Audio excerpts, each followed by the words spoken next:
गुरु ब्रह्मा गुरु विष्णु गुरुदेव महेश्वरा गुरु साक्षात परम ब्रह्म तस्मै श्री गुरुवे नमः। नमस्कार, केवी स्टूडियो बेगूसराय में आप सबों का बहुत बहुत स्वागत है।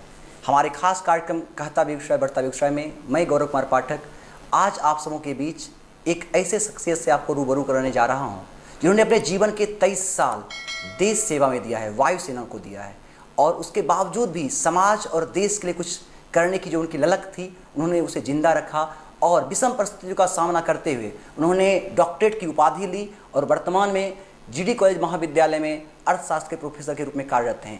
आप हैं प्रोफेसर आरुनी सर। नमस्कार सर, केवी स्टूडियो में आपका बहुत बहुत स्वागत है। नमस्कार सर। सर्वप्रथम मैं केवी स्टूडियो आपको केवी स्टूडियो और सभी तकनीकी जो व्यक्ति इसमें इन्वॉल्व हैं प्लस सर्वोपरि डॉक्टर रोशन सर का धन्यवाद करना चाहूँगा जिन्होंने एक ऐसा प्लेटफॉर्म बनाया हुआ है जिसमें विभिन्न विधाओं के लोग जो उभरते हुए लोग हैं वो अपनी बातों को रखकर और अपनी बातों को बहुत दूर तक पहुंचा सकते हैं और एक अच्छा प्लेटफॉर्म उनको मिल रहा है जिसकी वजह से वो फर्दर अपने उस विधा में जिसमें वो माहिर हैं उसमें और महारत हासिल कर सकते हैं। सर ऐसे तो आप हमारे गुरुदेव हैं और हमारे ही नहीं महाविद्यालय जीडी कॉलेज जो प्रतिष्ठित महाविद्यालय है उसमें आप अर्थशास्त्र विभाग में वहाँ हैं, लेकिन फिर भी मैं चाहूँगा कि अपना परिचय हमारे दर्शकों को दें। हाँ, मेरा नाम डॉक्टर आरुनी कुमार है। मैं बेगूसराय सर्वोदय नगर का ही रहने वाला हूँ और मैं जब इंटरमीडिएट कर रहा था उसी समय इंटरमीडिएट करने के बाद डिग्री में बीएससी में मैंने इसी कॉलेज में नामांकन कराया था और उसके 2-3 महीने के बाद मेरा वायुसेना में चयन हो गया था और मैं वहाँ से फिर नौकरी कि तो ये माना जाता है कि नौकरी करना सरकारी नौकरी हो भी तो उस समय क्या हो जाता है फिर आदमी लॉन्ग टर्म गोल को बहुत ज़्यादा ध्यान नहीं रखता है और उस तरफ आकर्षित हो जाता है और आकर्षित होना लाजमी भी है क्योंकि जो हम मध्यम वर्ग के परिवार के लोग होते हैं उसके लिए थोड़ा सा जॉब का बहुत रिक्वायरमेंट होता है। तो हमें चूँकि मिल गई नौकरी तो हम चले गए थे और वहाँ जाने के बाद हमने देखा तो दुनिया बहुत बड़ी है जी। और सैनिक सेवा जो एक है उसमें सबसे बड़ी बात मैंने देखी, लगभग मैंने 23 साल सर्विस की है और जेसीओ के पद से मैं सेवानिवृत्त हुआ। मैंने देखा वो सर्विस नहीं है, नौकरी नहीं है, वो 9 to 5 जॉब नहीं है। वो सैन्य सेवा जो है वो एक वे ऑफ लाइफ है, वो जीवन सिखाता है आपको जीना कैसे है, चलना कैसे है, बोलना कैसे है, अपने आप को प्रोड्यूस कैसे करना है, अपने आप को इम्प्रूव करना है। ये सैन्य सेवा चाहे वो वायुसेना हो, थल सेना हो, नौसेना हो, मैंने देखा है कि वो 9 to 5 नौकरी नहीं कर सकते हैं उसको, वो एक जीवन का एक स्टेपिंग स्टोन है जो आपको जीवन जीना सिखाता है। आपने एक बात कही सर कि 23 साल अपने वायुसेना में दिया है। आप चूँकि सेना हमारा देश का गौरव है, हम सभी अपने घरों में चैन की नींद तभी सोते हैं जब वो हमारे देश की सुरक्षा में दिन रात एक किए रहते हैं और हमें फक्र है कि हमारे देश के चाहे वो थल सेना हो, चाहे वायुसेना हो या नेवी हो, सब पर हमें फक्र है। तो आपने अपने जीवन का इतना बहुमूल्य समय सेना में दिया है, तो सर वो उपलब्धि उनकी कुछ चुनौतियाँ नहीं होंगी, उसके संदर्भ में हमारे दर्शकों को ऑब्वियसली एक्चुअली क्या होता है जब आप सिविल लाइफ से मिलिट्री लाइफ में जाते हैं तो लाइफ बिल्कुल बहुत ही बिजी लाइफ होता है। आपको अर्ली इन द मॉर्निंग से लेके शाम तक कुछ न कुछ गतिविधियां होती रहती हैं और उसमें इमीडिएट ढलना थोड़ा सा मुश्किल सा काम होता है और तो परेशानियां तो शुरू में हुई थी, लेकिन क्या है कि एक ऐसा माहौल उधर बना हुआ है कि एक मोटिवेशन का भी माहौल रहता है कि हम कर सकते हैं, हम इसको पार कर लेंगे, ये जो सारी दिक्कतें हो रही हैं इसको ये दिक्कत आगे नहीं होगी, मैं इसमें ढल जाऊंगा, ऐसा एक माहौल बना रहता है जिसकी वजह से सभी व्यक्ति को वो उसको ओवरकम करके आगे बढ़ जाते हैं। और फिर विभिन्न जगहों में हमारी पोस्टिंग रही तो वहाँ के कल्चर को उस जगह के विभिन्न देश के विभिन्न राज्यों में मैं पोस्टिंग रहा, श्रीनगर पोस्टिंग रहा, ईस्टर्न सेक्टर में तेजपुर में पोस्टिंग रहा, तो विभिन्न तरह के वातावरण को भी देखा, वातावरण में ढलने का उसके क्या प्रिकॉशंस चाहिए वो हमें मौका मिला और हमने उसको अपने आप में ढाला। प्लस जो कार्यशैली में तो एक ये है कि मैं मिग 21 एयरक्राफ्ट में था तो फाइटर एयरक्राफ्ट उसका कार्य जो समय अवधि होता है काम का वो कभी सुबह से शाम तक आपको काम करना पड़ रहा है, कभी आप सुबह गए तो रात आ रहे हैं और ऐसे में पढ़ने की इच्छा थी, क्योंकि मैं इंटरमीडिएट करके ही गया था, पढ़ना चाहता था। जी जी। और माहौल अच्छा है, सब हेल्प करते हैं, लेकिन नौकरी तो करनी पड़ेगी। जी जी। नौकरी से अब उसी समय से उसी 24 घंटे में से समय चुराना होता था। तो चूंकि पढ़ने की आदत थी, इसलिए कितना भी लेट आए, कितनी भी देर से हम आए, तो 2 पेज पढ़ के ही हम सोते थे। जी। उसके बाद हमने पता करना शुरू किया कि फिर ग्रेजुएशन कैसे किया जाए। तो जोधपुर में उस समय पोस्टिंग थी हमारी, हमने वहाँ एडमिशन लिया, फिर पढ़ाई, एग्ज़ाम, परमिशन लेना, फिर एग्ज़ाम देना, इस तरह से चलता रहा। इसी बीच में सेकेंड ईयर में एक बहुत बड़ी परिस्थिति आई थी 1999 जब कारगिल की लड़ाई शुरू हुई थी। जी जी। और वो वाक़या जीवन का बहुत ही मतलब एक बहुत ही चुनौतीपूर्ण घटना है कि मेरा सेकेंड ईयर का लास्ट पेपर होना था और उसी एक दिन पहले कारगिल की तैयारियां शुरू हो गई थी और आपको बुलावा आ गया। हाँ, तो बहुत मुश्किल था कि कैसे वो पेपर दिया जाए, और कैसे कैसे सर लोगों को के सहयोग से 2-3 घंटे का वक्त हमें मिला और मैं जाके वो पेपर दे पाया। And you will not believe, वो लीस्ट स्कोरिंग पेपर था मेरा, लेकिन समहाउ मैं डिग्री अच्छा, डिग्री सेकेंड ईयर कर पाया, ताकि मेरा ब्रेक नहीं हुआ और मैं थर्ड ईयर फिर कर पाया। तो उसके बाद पीजी हुआ। पीजी में भी थोड़ी सी समस्या आई, लेकिन एक इच्छा थी, हम करते गए आगे। फिर नौकरी के साथ साथ फिर इच्छा ये था, यूजीसी नेट करना था। कोचिंग व्यवस्था नहीं हो पाती थी, कहाँ जाएं, समय नहीं मिलता था। तो सेल्फ स्टडी करके first time, second time, somehow fourth time में I could finish my this NET, and that was the great day for me. अच्छा। और फिर फर्दर पीएचडी चाहिए थी। तो वो भी एक क्या होता है ना कि कैसी भी परिस्थिति हो, जब आपके मन में एक इच्छा बलवती है ना, तो रास्ते भी बनते चले जाते हैं। ये मेरा जीवन का अनुभव रहा है। और इस तरह से सर्विस के कार्यकाल के दौरान भी बहुत सारी चीज़ें हमने, शैक्षणिक प्लस सर्विस में भी मेरा कैरियर अच्छा रहा और आउट ऑफ टर्न मुझे प्रमोशंस भी मिलते गए। तो दोनों को हमने दोनों का सामंजस्य स्थापित करते हुए हमने चीज़ों को प्राप्त की है। सर, हम आपसे ये जानना चाहेंगे कि जब आप सेवा में थे वायुसेना में, उस समय हमारे देश की सैन्य व्यवस्था, चूँकि उस समय चूँकि हम यूँ कहें कि आज जो तकनीक है युद्ध का, हमारे अन्य देशों का, चाहे वो ब्रिटेन हो, अमेरिका हो, जो भी, या चाइना हो, तो उस समय की जो हमारी सैन्य ताकत थी, आज वर्तमान समय में अन्य देश भी अपनी जो कहीं ना कहीं अपने आप को जो है सुरक्षित करने के लिए सैन्य ताकत बढ़ा रही है। और आज और पिछले समय के सैन्य ताकतों का जो है तुलना आप किस नज़र से देखते हैं इसको? हम सैन्य शक्ति में उत्तरोत्तर वृद्धि ही करते गए हैं, और जब जैसा जैसा टेक्नोलॉजी आया, हम उस टेक्नोलॉजी को अडॉप्ट करते चले गए हैं, और हम एक बेहतर स्थिति में हैं, चिंता की कोई बात नहीं है। और जो जिस तरह से मैं, जैसे अभी राफेल विमान हमारे भारत के साथ जुड़ गया है, तो मतलब कैसा लग रहा है आपको? चूँकि आप हमारी सामरिक शक्ति जो है, हमारी सामरिक शक्ति में इजाफा हुआ है, हमारी सामरिक शक्ति बढ़ी है, और ये आगे अगर ऐसी आवश्यकता पड़ी, जी जी, वैसे तो कहते हैं कि युद्ध से तो बहुत हानि ही होती है, लेकिन अगर कोई थोप ही दे तो हम बेहतर करेंगे, और ज़रूर बेहतर करेंगे। और हमारा भारत पहले युद्ध करने के लिए आगे रहा नहीं। हाँ, हम शांति, हमारा पहला वहाँ देश है, लेकिन अब कोई थोप ही दे तो हम बेहतर करेंगे, हम पीछे नहीं हटेंगे। हाँ, बेहतर करेंगे। अच्छा, कभी ऐसा हुआ है सर कि एक सेना, चूँकि आप अभी भले वर्तमान में आप प्रोफेसर हैं, लेकिन आप कभी देश के लिए सेना रह चुके हैं, तो कभी आपको नहीं लगता कि कभी ऐसा लगा कि मतलब काफ़ी जो है आपके वो एग्रेसिवनेस जिसको कहते हैं, काफ़ी ज़्यादा उग्र हो गए होंगे आप, जब आपके मतलब कहीं ना कहीं ऐसा कभी फील आया? उस ऐसा कुछ नहीं, ऐसा कुछ नहीं लगा कि मतलब उग्र, मतलब नेगेटिव सेंस में कहना चाह रहे हैं? नहीं, मेरा पॉजिटिव सेंस में, जब कभी हमारे देश के खिलाफ कोई इस तरह का आवाज़ आता हो। ये बात देखिए, कारगिल युद्ध की बात है 1999 की, हमारी पोस्टिंग थी उत्तर लाइन में, उस समय मैं पोस्टेड था। तो क्या होता है ना कि अपने आप जब आपको एक आह्वान किया जाता है कि हमें तैयारी करनी है और हमें हमारा वक्त आ गया है, तो हमें याद है हम लोग 10 बजे नौकरी करके आए थे और 11 बजे हमें फिर से फ़ोन आया कि फिर से आना है रात में, और 11 बजे हमने ये नहीं सोचा कि हमें खाना खाया है कि नहीं खाया, हम सब उठ के चल पड़े, और पूरे रात में जग के हम लोगों ने 6 बजे तक जहाज़ तैयार कर दिया, सुबह बॉम्ब सब लोड करके कि भाई हम तैयार हैं।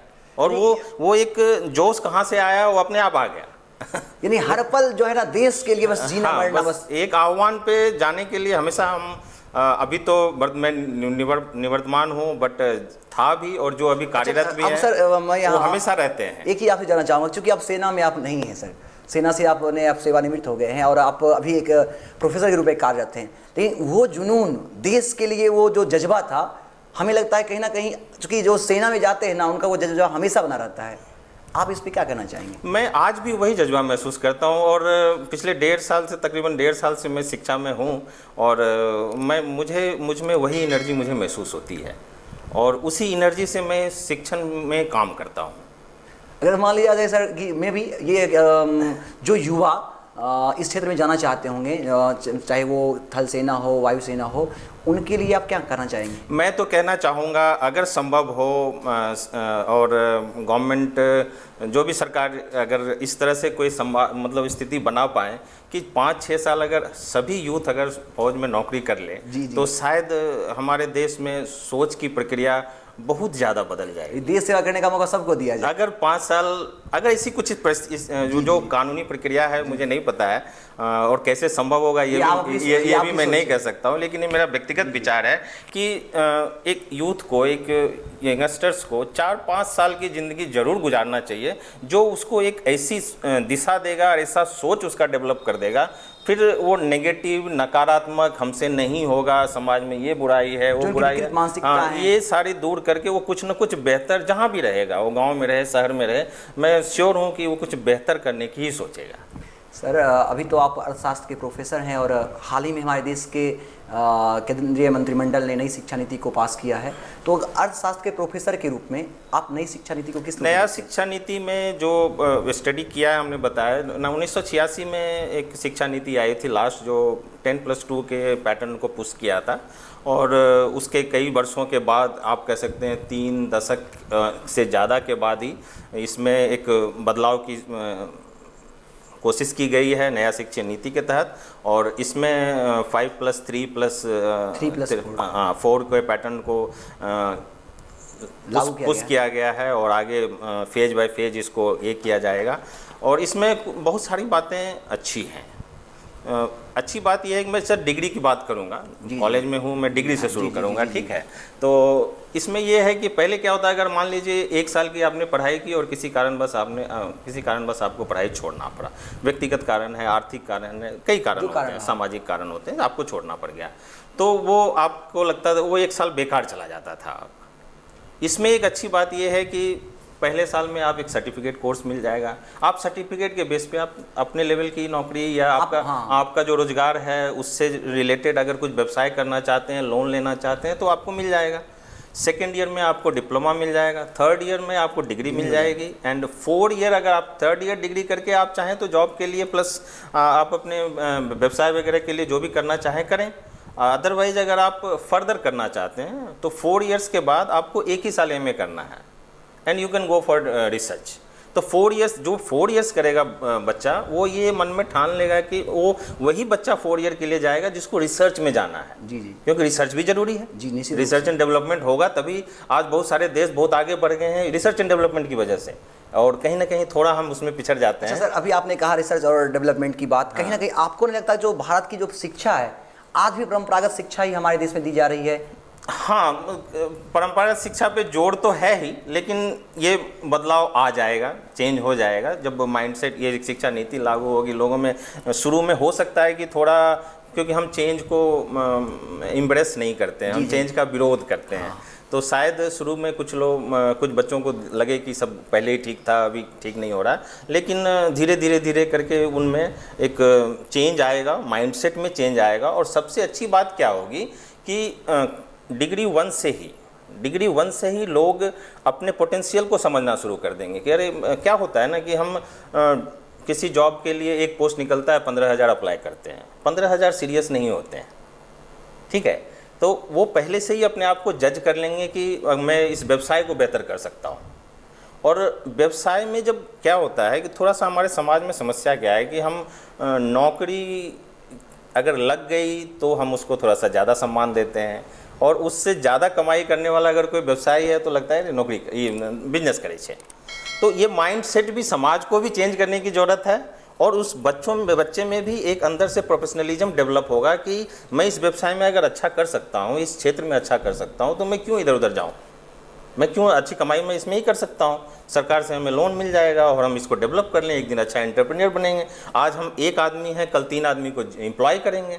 जब उसमें ऐसा सोच डेवलप होना शुरू करेगा तो ऑटोमेटिकली बहुत सारी चीज़ें बदल जाएंगी। सर प्रोफेसर चूँकि कहीं ना कहीं एक बड़ा प्रतिष्ठित पद है और हमारे जो युवा सपना देखते हैं कि वो भी भविष्य में प्रोफेसर बने, तो उनके लिए क्या आपकी सलाह रहेंगे, कैसे वो आगे बढ़ें, कैसे इस क्षेत्र में अपने संभावनाएं तो ये सबसे ज़रूरी चीज़ ये है कि आप जिस सब्जेक्ट्स में आप जाना चाहते हैं उस सब्जेक्ट्स का कंसेप्ट क्लियर होना चाहिए शुरू से ही, क्योंकि जब आप डिलीवर कर रहे होते हैं चीज़ को तो सामने वाला बहुत तरह से सवाल आपसे पूछेगा।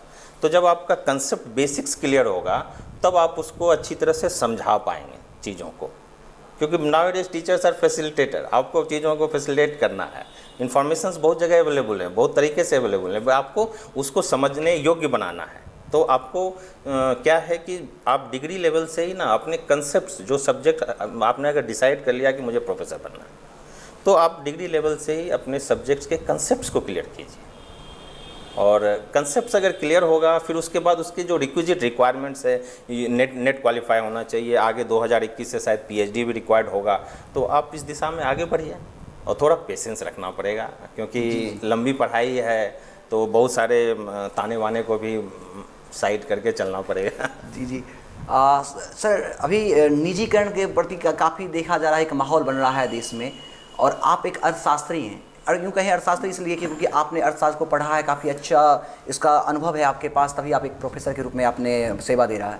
तो मेरा यह प्रश्न है आपसे कि एक अर्थशास्त्री के रूप में आप निजीकरण को कैसे देखते हैं? निजीकरण का जिस तरह से प्रोजेक्ट किया जा रहा है, निजीकरण को एक भयावह स्थिति प्रोजेक्ट की जा रही है। जी।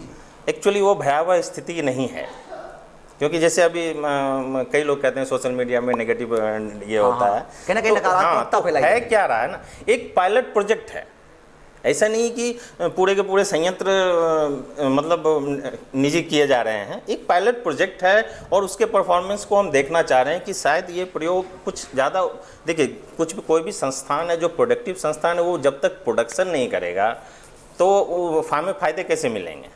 तो हर एक संस्थान में एक छोटा छोटा निजी पायलट प्रोजेक्ट शुरू किया जा रहा है कि देखते हैं इससे कुछ बेनिफिट हो रहा है क्या। इसमें ऐसा नहीं है कि चीज़ कंप्लीट संस्था निजीकरण होती जा रही है। जो हमने स्टडी किया डिटेल्स में वो मैं बता रहा हूँ कि थोड़ा सा भयावह स्थिति प्रोजेक्ट किया जा रहा है, जिससे मतलब खास करके यूथ में जो जॉब सीकिंग पर्सन है वो थोड़ा घबराए हुए हैं। घबराने की ज़रूरत नहीं है, और कभी कभी क्या होता है ना, एक करेक्टिव एक्शंस रिक्वायर्ड होता है। जी। और पूर्णतया निजीकरण का पक्षधर व्यक्तिगत तौर पर मैं कभी नहीं हूँ। जी। खास करके शिक्षा, स्वास्थ्य और ये जो संचार वगैरह की जो चीज़ें हैं, वो मेरा व्यक्तिगत विचार है। मैं डिस्क्लेमर कह रहा हूँ कि मेरा व्यक्तिगत विचार है कि पूर्णतया सरकार के कंट्रोल में होना चाहिए। और ये अगर काम नहीं कर रहा है, ये सिस्टम अगर हमें लग रहा है कि सिस्टम काम नहीं कर रहा है, तो हमें क्यों नहीं काम कर रहा उस पर विचार करना चाहिए, न कि इसका निजीकरण करेंगे। और बाकी जो चीज़ें जो आप वर्तमान परिप्रेक्ष्य में जो आपने कहा है वो इतनी भयावह नहीं है जितनी प्रेजेंट की जा रही है। एक प्रोजेक्ट है, कोशिश है, देखते हैं उससे क्या बेनिफिट, सिस्टम में मतलब विधि व्यवस्था को मजबूत करना, एक क्या फ़ायदे मिलते हैं। सर अर्थशास्त्र चूँकि अन्य विषयों में जो आकर्षण रहा है विद्यार्थियों का, चाहे वो साइंस के क्षेत्र में देखा जाए या टेक्नोलॉजी के क्षेत्र में देखा जाए, लेकिन अर्थशास्त्र के प्रति वो बच्चों का एक लगाव नहीं है, यूँ कहें कि उनका उत्साह उतना ज़्यादा नहीं हो पाता। तो नई शिक्षा नीति जब आई है और आने वाले समय में जो अर्थशास्त्र के प्रति जो छात्रों की जो सोच है, चूँकि आप अर्थशास्त्र के प्रोफेसर हैं, तो कहीं ना कहीं उनकी छात्रों की जो मानसिकता है, उनका जो उसके प्रति इंटरेस्ट है, उसके संदर्भ में क्या कहना चाहेंगे? क्या संभावनाएं क्या हैं? पिछले 1.5 साल में जो मैंने देखा है, क्योंकि थोड़ा सा मेरा डोमेन अलग था, फिर डोमेन चेंज हुआ, तो पिछले 1.5 साल के अनुभव में मैंने देखा है कि बच्चों में रुझान तो सब्जेक्ट के प्रति बढ़ा ही है। और दूसरी बात है कि जब आप डिटेल सब्जेक्ट्स को पढ़ेंगे, एक्चुअली क्या होता है ना कि व्यवहारिक अर्थशास्त्र हम पढ़ लेते हैं, हमें लगता है कि बस इतना ही अर्थशास्त्र है।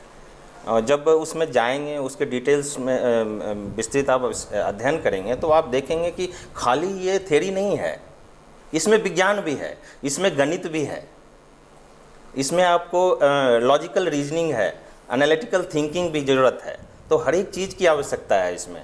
और एक मैं तो कहूँगा कि एक बेहतरीन विषय है। बच्चे अगर शुरू से ही इसको पढ़ें, इसमें बहुत सारे अच्छे अच्छे इंस्टीट्यूट हैं जो बीएससी कराते हैं, एमएससी कराते हैं। आप IGIDR को देखिए, मुंबई में एक इकलौता इंस्टीट्यूट है जो Indira Gandhi institute of development and research. Instance से एग्ज़ाम एडमिशन होता है उसमें, और बहुत ही अच्छा करिकुलम है आपका, बहुत अच्छा बेसिक्स डेवलप करता है सब्जेक्ट्स का, और आप फाइनेंस के क्षेत्र में बहुत अच्छा कर सकते हैं। और अर्थशास्त्र, अर्थशास्त्र तो हर जगह चाहिए ही चाहिए। जो भी युवा सर आपको यहाँ से सुन रहे हैं, हाँ, जो भी छात्र इस क्षेत्र में अपना करियर बनाना चाहते हैं, तो अर्थशास्त्र में क्या क्या संभावनाएं हो सकती हैं? हाँ, संभावनाएं देखिए, पहली बात, अगर हम अपने समाज को ले लें जिसमें सरकारी नौकरी बहुत इंपॉर्टेंट होता है, मैं ओपनली बोल रहा हूँ इस बात को, तो ऐसे में कोई भी ऐसा जॉब नहीं है जिसमें 5 से 7 क्वेश्चन आपके अर्थशास्त्र से नहीं होते। जी, पहली बात बेसिक्स। दूसरी बात, अगर आप अर्थशास्त्र को अपना बेस बनाना चाहते हैं, अगर मान लीजिए आप बीएससी इकोनॉमिक्स कर रहे हैं, एमएससी इकोनॉमिक्स कर रहे हैं, तो आपके लिए, या बीए इकोनॉमिक्स कर रहे हैं, एमए इकोनॉमिक्स कर रहे हैं, तो बहुत सारे जॉब्स ऐसे हैं जो केवल इकोनॉमिक्स के लिए ही निकलते हैं, जिसमें वो बोलता है कि आपका बीए में इकोनॉमिक्स होना चाहिए, एमएम, जैसे आरबीआई ग्रुप बी अफसर्स का है।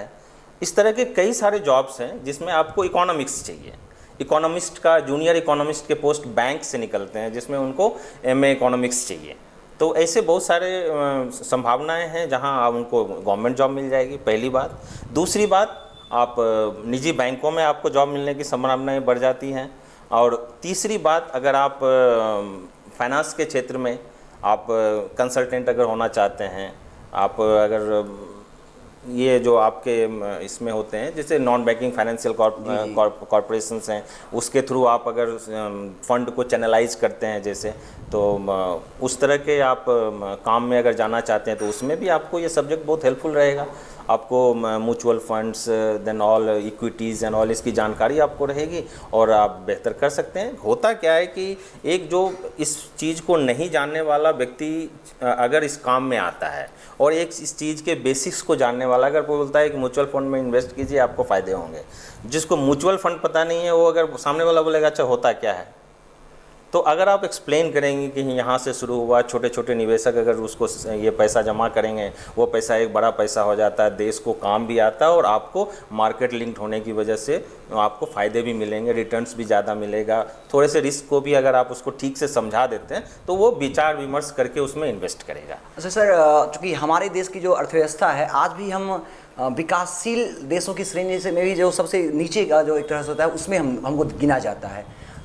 मेरा ये कहना है कि जैसे अमेरिका है या अन्य जो भी देश हैं वो विकसित अर्थव्यवस्था वाले देश कहलाते हैं, तो कहीं ना कहीं आज चूँकि आप अर्थशास्त्र के हैं, उनसे जुड़ाव है आपका, तो कहीं ना कहीं एक अर्थशास्त्र के रूप में आप हमारे देश की अर्थव्यवस्था को कहाँ देखते हैं, और निकट भविष्य में हमारे देश की अर्थव्यवस्था में क्या बदलाव होने वाला है? हमने काफ़ी दूरियां तय की हैं और बहुत आगे तक हम आ भी गए हैं, और जिस तरह से हम काम कर रहे हैं, जिस तरह से जो पॉलिसीज़ हमारी काम कर रही है, जो अर्थ नीतियाँ हैं हमारी काम जो लागू हो रही हैं प्लस काम कर रही हैं, तो हम निश्चित ही बहुत जल्दी विकसित देशों में भी आ जाएंगे, बहुत जल्दी आ जाएंगे। सर, महिला शिक्षा, चूँकि जो एक देखा जा रहा है अभी भी समाज जो परंपरागत रूढ़िवादी रहा है समाज में, उस सोच के कारण कहीं ना कहीं जो उनकी जो शिक्षा की जो स्थिति है आज भी बहुत अधिक संतोषजनक नहीं कही जा सकती, और आज बदलाव दिख रहा है, ऐसा नहीं कि बदलाव नहीं दिख रहा है, लेकिन जिस बदलाव की हम परिकल्पना करते हैं वो अभी भी साकार रूप नहीं ले रहा। क्या कहना चाहेंगे सर? देखिए, स्त्री शिक्षा इम्पॉर्टेंट, बहुत इम्पॉर्टेंट है, ये मेरा व्यक्तिगत मानना है। I will give you some example also. And स्त्री शिक्षा के प्रति जो है समाज में दृष्टिकोण में काफ़ी परिवर्तन आया है, और इसका देखेंगे अगर गर्ल्स का ग्रॉस इनरोलमेंट रेशियो में गर्ल्स की सहभागिता देखिए, परफॉर्मेंसेस अगर देखिए डिफरेंट एग्ज़ाम में, तो काफ़ी अच्छा कर रहे हैं, काफ़ी चेंज हो रहा है और भविष्य में बहुत ही अच्छा होगा। आप बोलते थे फाइटर पायलट जो हमारे यहाँ होता था उसमें मेल डोमिनेटेड हुआ करता था, और उसमें क्या है कि आज 3 महिला है, और गर्व की बात यह है कि बेगूसराय उसमें भावना कंठ जो है वो आप हमारे बेगूसराय में वो स्कूल से पढ़ के +2 करके हैं। तो कई सारे डोमेन को जो मेल डोमिनेटेड डोमेन थे उसको महिलाएं डोमिनेट कर रही हैं, और खास अगर जॉब में नहीं भी जा पाई हैं तो शिक्षित महिलाएं घर में रह के भी अपने बच्चों को सही दिशा में, सही तरह से शिक्षा की दिशा में प्रेरित करके भी बहुत सारे पैसे को, अपने घर के पैसे को बचा पा रही हैं ट्यूशन के माध्यम से। अगर वो खुद पढ़ा रहे नहीं तो ट्यूशन से बचत हो रहा है। तो कहीं ना कहीं स्त्री शिक्षा जरूरी बहुत है और अच्छा कर भी रही है। जी निश्चित रूप से। सर हमारे देश में ऐसा देखा जा रहा है कि हमारे जो युवा हैं, मतलब कहा जाए कि बेरोजगारी की समस्या बहुत बड़ी समस्या है भारत की, और ख़ास करके उनके पास योग्यता है लेकिन कहीं ना कहीं योग्यता होने के बावजूद भी उनके पास काम नहीं है। तो जो परंपरागत शिक्षा है वो शिक्षा हमें उनको मिलती रही है, उनके पास योग्यता है, कौशल नहीं है। और जो हमारा ये प्रश्न है आपसे कि रोजगारोन्मुखी शिक्षा और परंपरागत शिक्षा के संदर्भ में क्या कहना चाहेंगे? देखिए एक्चुअली क्या है ना, बच्चों में पोटेंशियल है और आप सही कह रहे हैं कि परंपरागत शिक्षा जो है और उसमें स्किल की कमी हो जाती है। तो मेरा व्यक्तिगत विचार है कि ये शुरू से ही इसका प्रॉपर ब्लेंडिंग होना चाहिए। परंपरागत शिक्षा रोजगारोन्मुखी शिक्षा का एक ब्लेंडिंग मतलब एक वो मिक्स होना चाहिए, जुड़ा समन्वय होना चाहिए, और उस पर काम भी हो रहा है। जी जी। नेशनल स्किल डेवलपमेंट काउंसिल बनाया गया, उसके बाद वो एक मंत्रालय बनाया गया उस पर जो एक्सक्लूसिवली इसी पे काम करे। और अभी नई शिक्षा नीति में इस चीज़ को क्लास 6 से आपको कुछ न कुछ जोड़ा गया, वोकेशनल कोर्सेज जोड़ा गया। बहुत अच्छी बात है। जो मान लीजिए अच्छा कोडिंग कर सकते हैं, जी जी, प्रोग्राम लिख सकते हैं, वो 6 से ही प्रोग्राम लिखना शुरू करें। नहीं 12th के बाद MCA करेंगे, फिर इंटर्नशिप करना चाहते हैं, हाँ प्रोग्राम लिखेंगे। 6 से अगर वो कोड लिखना सीखने लगेगा, वो अपने आप में एक लैंग्वेज है। अगर बच्चा 6 से कोड लिखना शुरू कर देता है, बच्चा 6 से ही अगर कोई अच्छा चीज़ क्राफ्टिंग करना शुरू कर देता है, तो आप समझिए 12th तक उसमें कितना ज़्यादा स्किल डेवलप हो चुका होगा, और बाय द टाइम वो अपने कैरियर को डिसाइड कर चुका होगा कि मुझे इस फील्ड में जाना है। तो आगे जाके उसको रोज़गार में बहुत ज़्यादा ये भी कर लेते हैं, ये नहीं मिला तो ये भी कर लेते हैं, ये जो स्थिति बनी हुई है वो स्थिति ही खत्म हो जाएगी, क्योंकि उसका माइंड सेट चेंज हो जाएगा। हम देखते हैं IIT से, कहते हैं ना IIT से निकला बंदा और जॉब छोड़ के जैविक खेती करने लगा। जी जी। क्यों लगा? उस पर कॉन्फिडेंस आ गया, उसको पता है कि मैं इस चीज़ में अच्छा कर लूँगा। उस शिक्षा का उसको ये फ़ायदा मिला कि उसके अंदर एक कॉन्फिडेंस आ गया। यही कॉन्फिडेंस जो है बच्चों में 6 से जब वो वोकेशनल कोर्सेज को चुनेगा तो उसमें 12th तक जाके उसमें बहुत सारा महारत हासिल हो जाएगी, और फर्दर वो उस पर काम करेगा तो वो अपनी दिशा को चुन चुका होगा। तो एक तो रोज़गार की जैसे आपने बात कही, तो पहली समस्या वहीं ख़त्म हो जाएगी कि उसका माइंडसेट चेंज हो जाएगा, सेट हो जाएगा कि मुझे करना क्या है। अभी बहुत सारे रोज़गार की समस्या इस वजह से भी आ रही है कि बच्चों को ये पता नहीं कि उसे करना क्या है। इसमें चले जाएं, इसमें नहीं हो रहा तो इसमें भी चले जाएं। मैं अपने स्टेट के परिप्रेक्ष्य में कह रहा हूं, और अपने ज़िले के परिप्रेक्ष्य में जो पिछले 1-1.5 साल में हमने बच्चों से बात करके महसूस किया है। तो ऐसे में वो समस्या तो आगे जाके ख़त्म हो जाएगी, और ये फर्दर इस पर वो अपना एक फील्ड चुन लेगा। और जब उसमें खुद प्रोफेशनलिज्म फीलिंग आएगा ना, तो एक अंदर में एक नेगेटिविटी फीलिंग आती है कि हम तो ये काम कह रहे हैं, हम ये कर रहे हैं, वो बेहतर कर रहा, वो चीज़ उसमें नहीं आएगा। आत्मसम्मान उसमें आ जाएगा। और ये तो हुआ कि दिशा चुन लेना, साथ ही साथ उसमें ये भी एनालिटिकल थिंकिंग आना शुरू हो जाएगा। जब वो अपने एरिया को स्टडी करेगा तो देखिए, अगर हमारे डिस्ट्रिक्ट को लीजिए, राज्य को लीजिए, हम फूड प्रोसेसिंग के क्षेत्र में अच्छा कर सकते हैं। कुछ ऐसे इंडस्ट्रीज़ हैं, टोमेटो सॉसेस एंड ऑल, इस तरह के जो इंडस्ट्रीज़ हैं, मखाना है, उससे रिलेटेड जो हम छोटे मोटे उद्योग हैं, अगर मान लीजिए जहाँ अच्छी उपज होती है उसी आसपास अगर हम उसको सेटअप करें, हमारी सरकारी नीतियाँ ऐसी बने और लोगों की मांग ऐसी हो, तो क्या होगा कि जो युवा घर छोड़कर रोज़गार के लिए दूर जाते हैं, उनको घर के बगल में ही सम्मानजनक जॉब मिल गया। और जब आप अपने घर के बगल में काम कर रहे होते हैं तो थोड़ी कम कमाई में भी आप विकास ज़्यादा कर ले रहे होते हैं। तो कहीं ना कहीं इकोनॉमिक्स, इस तरह का अगर काम किया जाए तो इकोनॉमिक्स डेवलप होगा, और बच्चों में जब सोच होगी इस तरह की तो वो मांग करेंगे इस तरह का कि भाई हमें ये सेटअप कर सकते हैं। फिर वो जब मांग होगी तो वो साकार भी होगा। तो इस तरह से आगे बहुत अच्छी व्यवस्था, बहुत अच्छा सुदृढ़ हमारे राज्य की, मैं कह रहा हूँ कि बहुत ही अच्छी अर्थव्यवस्था हम देखेंगे, जो युवा मांगेंगे उस चीज़ को। सर यहाँ से जो युवा आपको सुन रहे हैं, खास करके हम भी आपके स्टूडेंट हैं और बहुत सारे लोग आपको यहाँ से सुन रहे हैं, तो चूँकि वो कुछ ना कुछ जीवन में करना चाहते हैं, लेकिन आपने पहले ये जिक्र किया कि बहुत तरह की विकृत मानसिकताएं जो है रुकावट पैदा करती है। तो कहीं ना कहीं जो अभिभावक हैं वो भी आपको यहाँ से सुन रहे हैं, उन तमाम लोगों को, चूँकि उनके बच्चे आगे भविष्य में कैसे सफलता प्राप्त करें, देश और समाज का नाम रोशन करें, तो उनके लिए आप क्या कहना चाहेंगे? मैं सीधे तौर पे मेरा एक लेख भी है लिंक्डइन पे, अगर कोई देखना चाहे तो देखें। और उसमें हमने कहा है कि सबसे ज़्यादा सफलता के लिए सबसे ज़्यादा जरूरी, मेरा व्यक्तिगत अनुभव में बता रहा हूँ, आप सेल्फ मोटिवेटेड रहिए। कोई कहेगा आपसे नहीं हो सकता, कोई कहेगा इस फील्ड में जाओ, कोई आपकी इच्छा नहीं है लेकिन बोलेगा इसमें चले जाओगे, इसमें रोज़गार है, हो सकता है आप वहाँ अच्छा ना करें।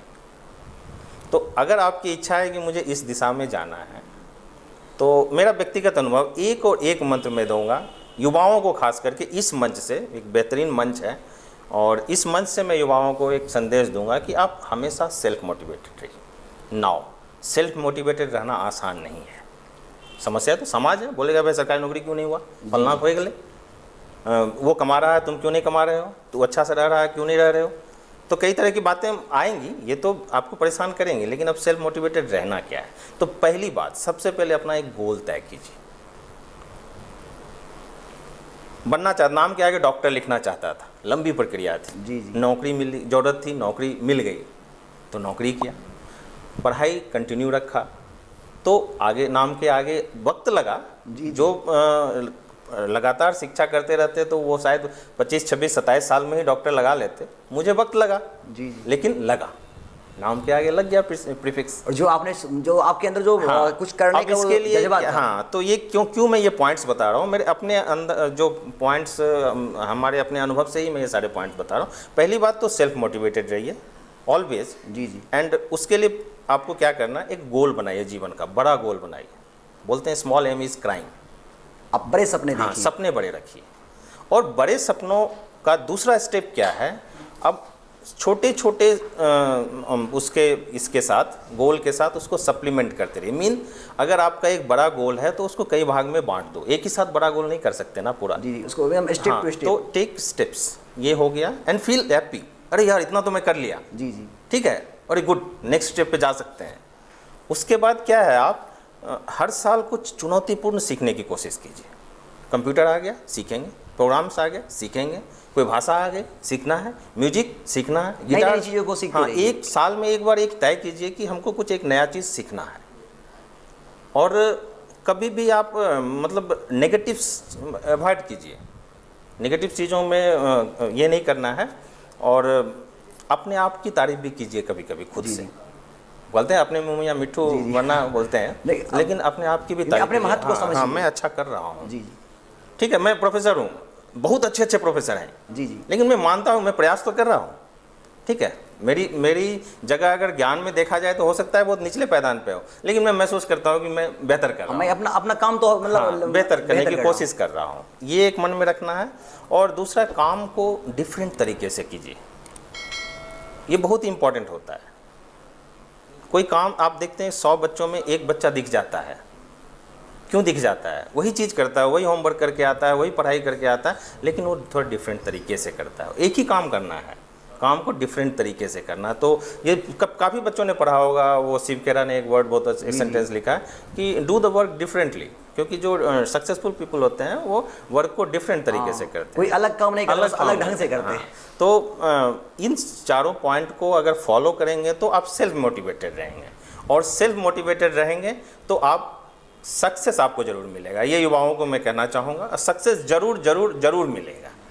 सर, केवी स्टूडियो पिछले 2 महीनों से डॉक्टर रोशन सर के तत्वाधान में जो ये एक तरह से एक टीम बनी है, और कहीं ना कहीं कहता बेगूसराय बढ़ता बेगूसराय का एक मुहिम चला है। इस मुहिम में ऐसे लोग आप जैसे ज्ञानवान विद्वतजन, और भी साहित्य के क्षेत्र में या राजनीति के क्षेत्र में, चिकित्सा के क्षेत्र में, खेल या विविध क्षेत्रों में जिन्होंने योगदान किया समाज के लिए या योगदान कर रहे हैं, उनके विचार से हम सभी प्रेरित हो रहे हैं। तो क्या कहना चाहेंगे इस अभियान के बारे में? मुझे जब मैं थोड़ा सा सोशल मीडिया सेवी हूँ, व्हाट्सएप पे भी एक्टिव रहता हूँ, फेसबुक पे भी एक्टिव रहता हूँ। तो उस एक्टिवनेस के दौरान कई सारे हमारे जो फेसबुक पेजेस में जुड़े हुए हैं, और उनके थ्रू मुझे इसके बारे में पता चला, और मैं ऑलमोस्ट इसके सारे इंटरव्यूज़ को मैं सुनता हूँ। और इसमें मैंने एक अच्छी बात ये देखी, और मैं बहुत बहुत धन्यवाद देता हूँ डॉक्टर रोशन सर को, कि उनका एक अलग डोमेन है, अलग वो सोच अलग माहौल, वो डॉक्टर हैं, जी जी चिकित्सा में हैं, धरती पर के भगवान हैं, जी जी। लेकिन उसके बावजूद भी उन्होंने समाज सेवा के लिए एक प्लेटफॉर्म ऐसा बनाया, ये इसके लिए मैं धन्यवाद देता हूँ। और केवी स्टूडियो बहुत ही अच्छा प्लेटफॉर्म है। मैंने जो वीडियोस देखे, जो भी इंटरव्यूज़ देखे, एक कलाकार है, एक साधारण सा कलाकार है, आपने उसको चुना, एक साधारण सा आर्टिस्ट है, आपने उसको चुना, एक नेता जो उभर रहा है, आपने उसको एक मौका दिया, जो अपनी भावना व्यक्त तो कर सकता है। जी जी। आपने हमें बुलाया, मैंने अपनी भावनाएं तो व्यक्त की कम से कम, कि आप जो भी हम व्यक्तिगत कह सकते हैं, अगर 5 लोग उसको सुनेंगे, अगर 2 का भी फ़ायदा हुआ, तो ये प्लेटफॉर्म का ही कमाल तो है।